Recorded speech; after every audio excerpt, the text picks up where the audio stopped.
Hey everybody, so I wanted to talk about something. I wanted to follow up on a topic I brought up before where I did a video talking about how for the life of me, I don't understand all the hate that Sleep Token gets. Because to me, Sleep Token is one of the few really exciting things that's come out of, really original and exciting things that's come out of metal. And I love that they're playing to stadiums and arenas all over the world, and we need more metal bands that are that big.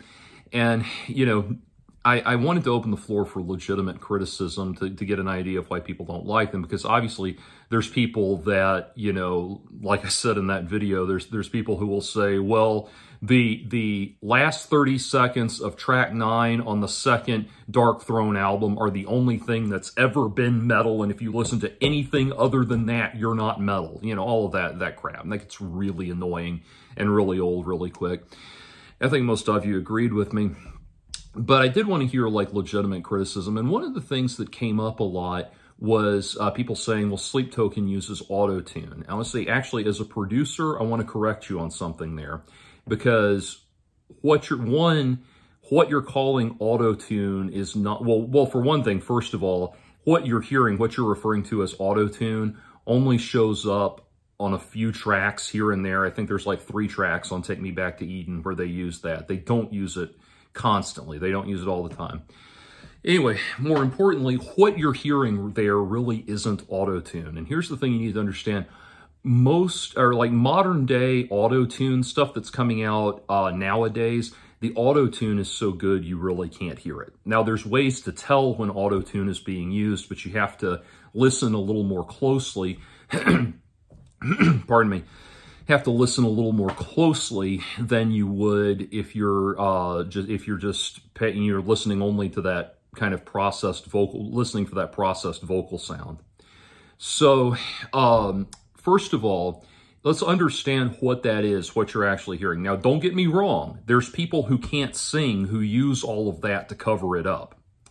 And they use a lot of effects, not just Autotune. They use a lot of effects to cover it up. But that sound that you're hearing, that kind of sound like that, has an actual legitimate origin. And what happened is, in the mid-70s, when Motown R&B was colliding with funk and jazz fusion and that sort of thing, singing through vocal processors, this is before we were auto-tuning them, singing through, or before auto-tune was a thing, singing through vocal processing to get robotic type sounds and synthesized vocal type sounds, really caught on with a lot of funk and R&B and that sort of thing. And a great example of that is Roger Troutman and the group Zapp.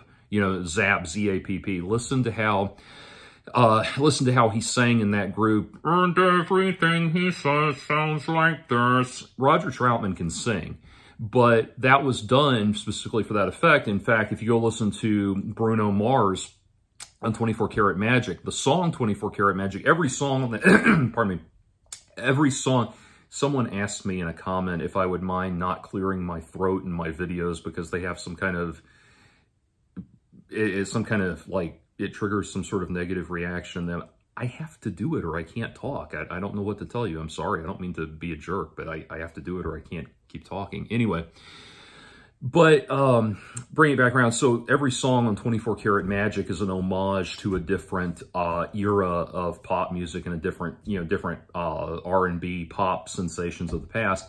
And the first track, the title track, is a deliberate homage to Roger Troutman and Zapp. And so, or Zapp and Roger, they're often called. But if you go listen to his stuff, you're going to hear what sounds like Autotune, but it's not. There's all kinds of wah-wah effects and, all kinds of wah effects and synth tones and processing on it and everything. And you'll hear all that, but he's legitimately singing. And this is something that really, really caught on in, R&B and funk and jazz fusion, like I said. Now, I want to be very clear about something. There's a contingent out there of white liberals that every time black culture produces something stupid or black popular culture produces something stupid, white liberals these certain white liberals have to rush in and act like pretend that it's actually brilliant, and they're really just trying to, you know, deflect the fact that they themselves think it's equally stupid, but they're terrified to say that something that came out of blackness was stupid and that kind of thing. So it's kind of like when, you know, when Cardi B and Megan Thee Stallion did Wet Ass Pussy, and they and there are all these white liberals that run out and go, oh, the everybody that's objecting to this is just scared of strong black women being confident in their sexuality. It's like, no, it's just an incredibly juvenile and stupid song, and Cardi B has always been incredibly trashy. She knows she's always been incredibly trashy. That's her shtick, that's her gimmick, that's how she's trying to market herself. It's just a stupid, ridiculous song. Let's just move on to something better. That's it.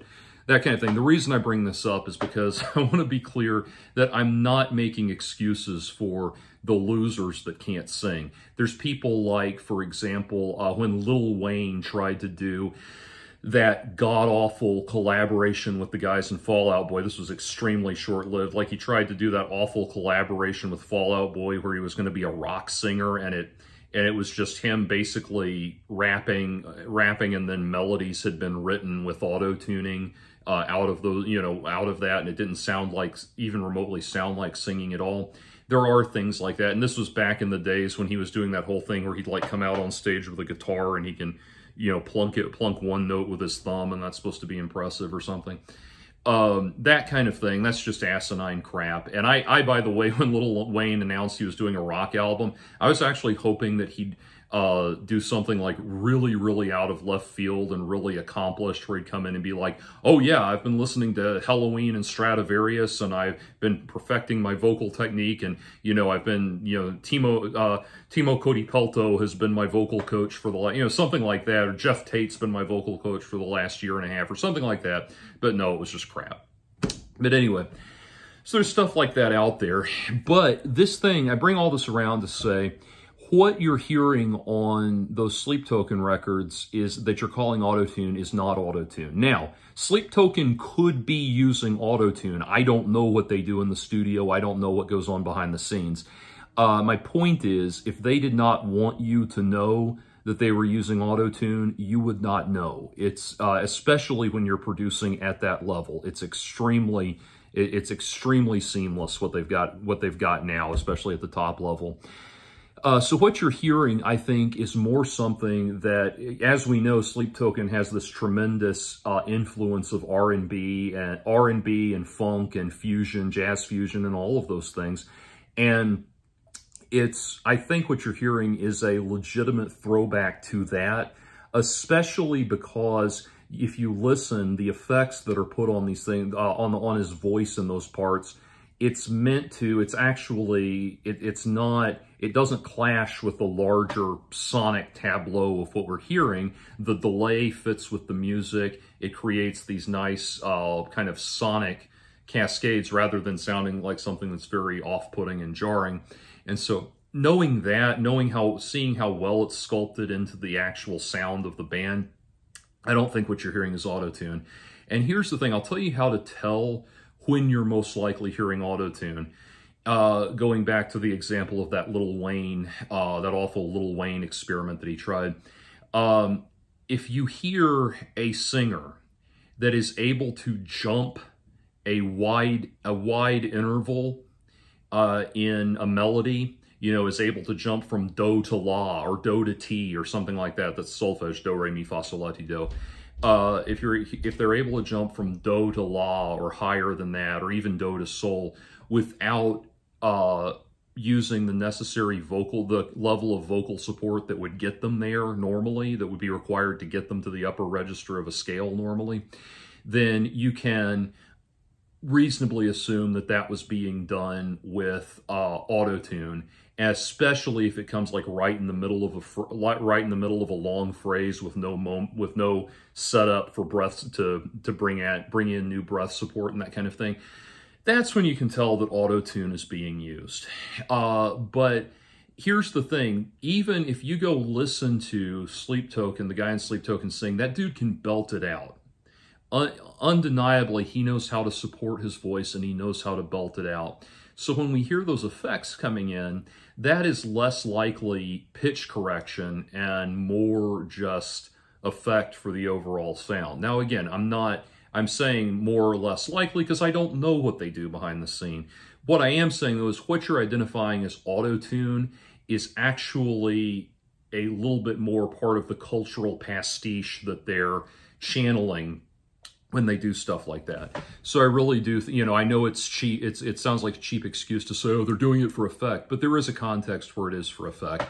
So what I would say, if you're like my monotone, my speaking voice down here, if I were to suddenly, jump way up here, and even that, that's not actual singing. I was just squeezing my larynx to do that. But if I suddenly jumped up there and back down without appearing to do any kind of shift in my projection or my projection technique to justify being able to jump up that high, that's most likely when you're hearing auto-tune. So that's the kind of thing, pardon me, that's the kind of thing to be listening for with auto-tune. And, I'll say this, even if somebody's using auto-tune on the voice to correct actual bad vocals or poorly performed vocals, I still wouldn't say it's a total write-off per se. Now, I say that because there's really creative things that people that you'll hear that need that to accomplish, maybe they're lagging in the vocal department and they need that to kind of accomplish what they're doing. Like my favorite Residents album, my favorite Residents album is Animal Lover, but I think their best album, in my opinion, is Demons Dance Alone. And if you listen on Demons Dance Alone, there's all kinds of areas where you can tell that he's used auto-tune. And the thing is, it's like the Residents as a band have never been about virtuosity. They've never been about, it's not like they're trying to pull the wool over your eyes. They are not learned musicians. They're guys that are creating weird experimental music. And it's not meant to be a display of virtuosity. It's kind of like there was a controversy about Rings of Saturn a few years ago where I don't follow Rings of Saturn, so I don't know how true this is. I'm not suggesting that it is true.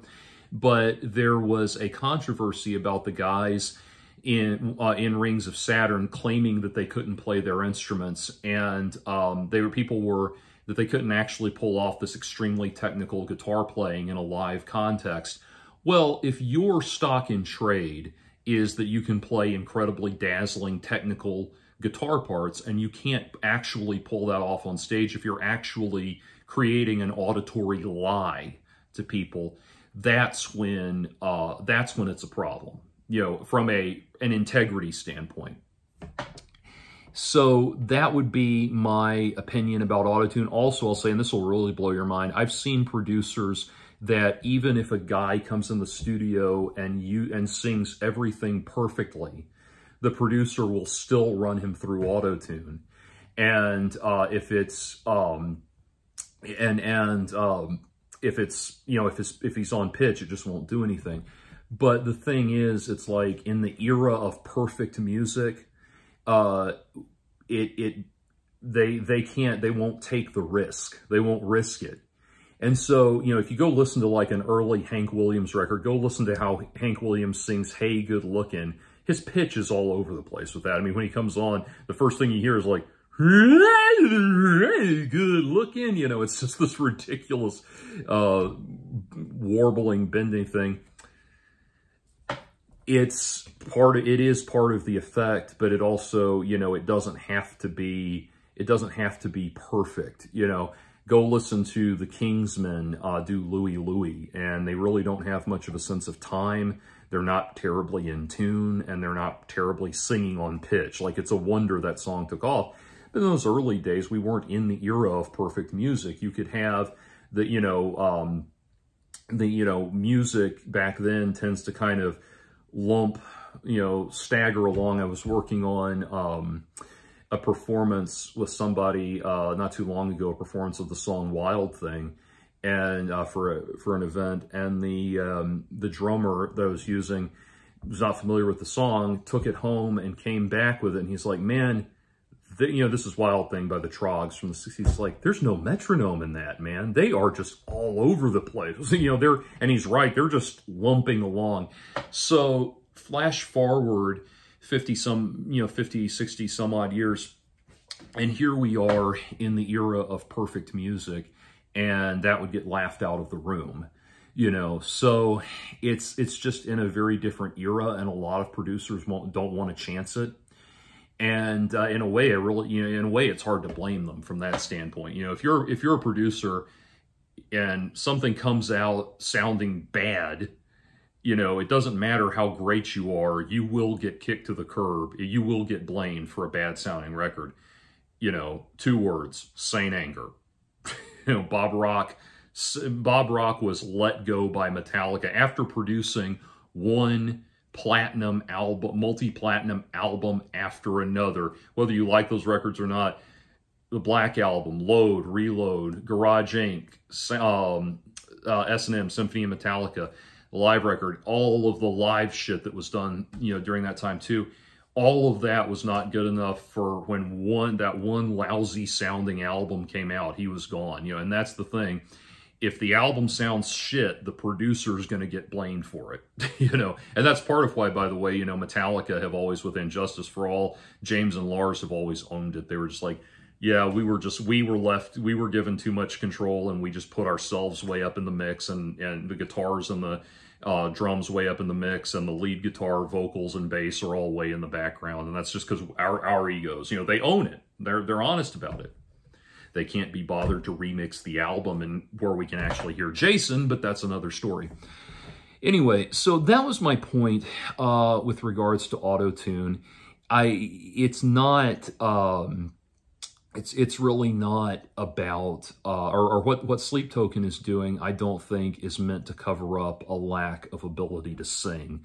I really do think it's being done for effect, because here's the thing, from a vocal standpoint, you hear how hard that guy can belt. Like, he can belt out a tone.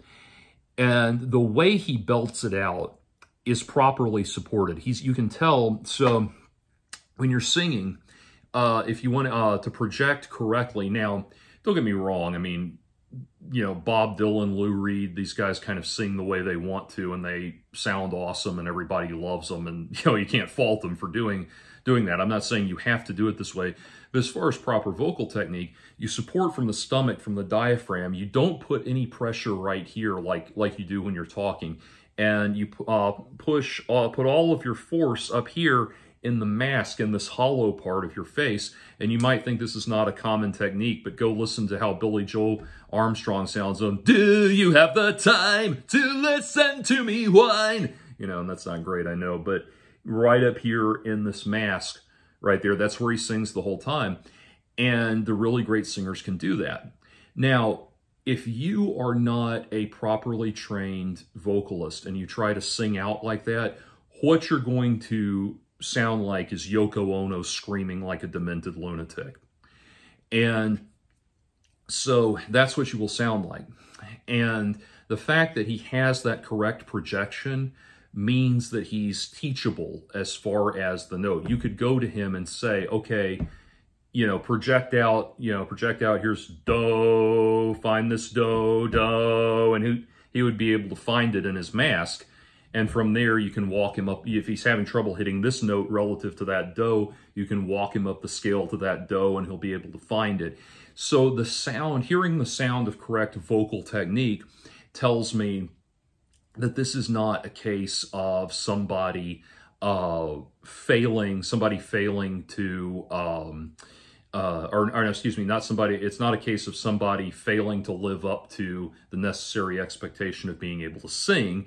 It's somebody who is doing that for effect. And so that's my take on it.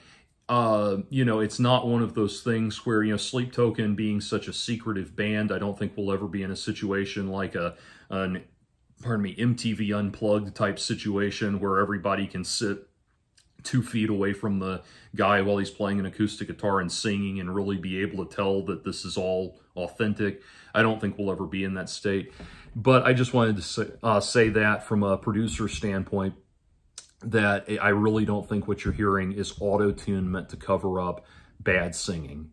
I think what we're hearing really is something that's being done for effect, especially when we know that everything else in the areas where that effect is being used, everything else there is a very deliberate homage to specific eras of R&B and funk. So that's where I would place all of that, and that's my strong suspicion. So again, if that's really the only, not to be combative about it, obviously, if you don't like Sleep Token, it's not going to be everybody's cup of tea.